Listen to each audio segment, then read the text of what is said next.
امید کرتی ہوں آپ سب ٹھیک ہوں گے۔ آج کی ویڈیو شروع کرنے سے پہلے ہمارے چینل کو لائک کریں، شیئر کریں، سبسکرائب کریں اور بیل آئیکن کو پریس کرنا نہ بھولیں تاکہ ہماری آنے والی تمام ویڈیوز آپ تک بآسانی پہنچ سکیں۔ آج کی ویڈیو شروع کرتے ہیں۔ حضرت عمر رضی اللہ عنہ کا پورا نام عمر ابن خطاب بن نفیل اور کنیت ابو لہب تھی۔ آپ قبیلہ قریش کی ایک شاخ بنو عدی سے تعلق رکھتے تھے۔ آپ واقعہ فیل کے 13 سال بعد مکہ میں پیدا ہوئے۔ جب حضرت عمر نے نبی صلی اللہ علیہ وآلہ وسلم پر ایمان لا کر اسلام قبول کیا تھا اس وقت آپ کی عمر 27 سال تھی۔ حضرت عبداللہ ابن مسعود فرماتے ہیں کہ حضرت عمر کا اسلام لانا فتح و نصرت تھی۔ آپ کا ہجرت کرنا اسلام کے لیے زبردست ثابت ہوا اور آپ کی خلافت امت کے لیے رحمت بنی۔ حضرت عمر ابن خطاب نے اسلام قبول کرنے کے بعد اپنی سختی، قوت اور شدت جو مسلمانوں کے خلاف استعمال کیا کرتے تھے وہ مشرکین مکہ کے خلاف استعمال کرنے لگے اور رسول اللہ صلی اللہ علیہ وآلہ وسلم اور صحابہ کرام کے لیے ایک ڈھال ثابت ہوئے۔ جس وقت آپ نے اسلام قبول کیا مسلمانوں کی تعداد 40 کے قریب تھی اور ان میں زیادہ تر غریب اور غلام مظلوم لوگ تھے جو اپنے ایمان کو قریش مکہ کے سامنے ظاہر کرنے سے گھبرایا کرتے تھے۔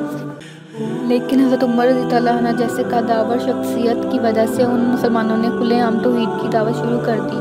حضرت عمر رضی اللہ عنہ کی شخصیت میں شدت اور سختی ہونے کے باوجود کلام الہی سن کر آپ کا دل نرم ہو جایا کرتا تھا اور قرآن کی تلاوت سے عمر رضی اللہ عنہ پر ایک عجیب کیفیت طاری ہو جایا کرتی۔ اسی کلام کو سن کر آپ نے اسلام قبول کیا تھا۔ حضرت عمر نہایت ہی بے باک، جری اور مضبوط ارادہ رکھنے والے شخص تھے۔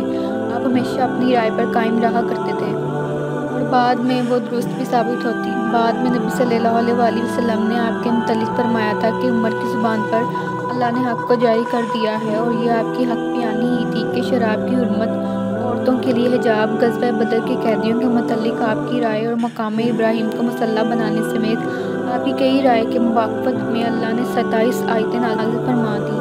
نبی صلی اللہ علیہ وآلہ وسلم کو حضرت عمر سے بے حد محبت تھی۔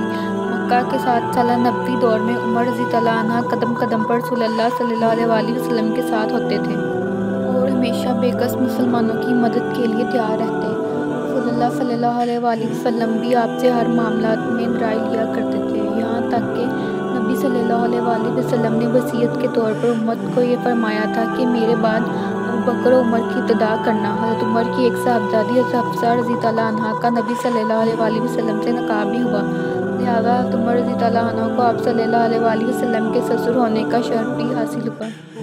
غزوہ بدر، احد، خندق اور حنین میں حضرت عمر مشرکین کے خلاف جس جرأت مندی سے لڑتے تھے وہ اپنی مثال آپ ہے۔ حضرت عمر اپنے خطاب کا اسلامی لشکر کی حمایت میں ہی لڑنا ہی کافروں کے دلوں میں خوف کی علامت بن جاتا تھا۔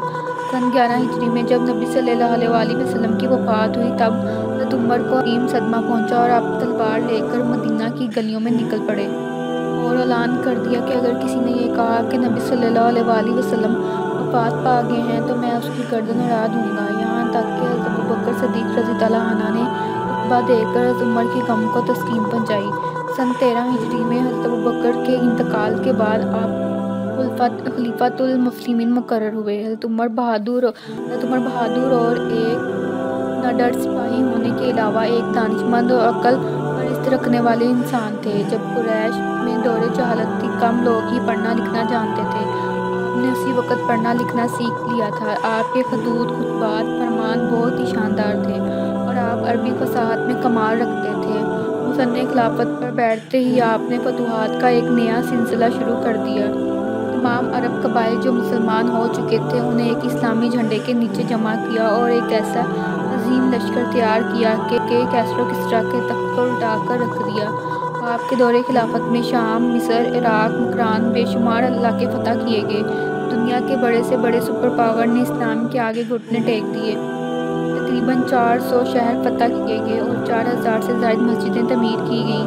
حضرت عمر فاروق کا مقصد تحریک خواہش پرست جنگجوؤں کی طرح خزانہ بھرنا نہیں تھا بلکہ اسلام کی تبلیغ و اشاعت اور دین کی اقامت آپ کے عہد میں اولین ترجیح تھی۔ حضرت عمر ایک عظیم مقصد رکھنے والے خلیفہ تھے۔ آپ نے عدالتی نظام، بیت المال اور کئی ادارے قائم کروائے اور عرب کے بدو قبائلی نظام کو ختم کر کے قرآن و سنت کا نظام قائم کیا اور تمام عرب قبائل کی تلواروں کو توحید کی سربلندی کے لیے استعمال کیا۔ 23 ہجری میں ایک یہودی نے آپ کو شہید کر دیا۔ دوستو، اگر آپ کو ہماری ویڈیو اچھی لگی ہو تو ہمارے چینل کو لائک کریں، شیئر کریں، سبسکرائب کریں اور بیل آئیکن کو پریس کرنا نہ بھولیں تاکہ ہماری آنے والی تمام ویڈیوز آپ تک بآسانی پہنچ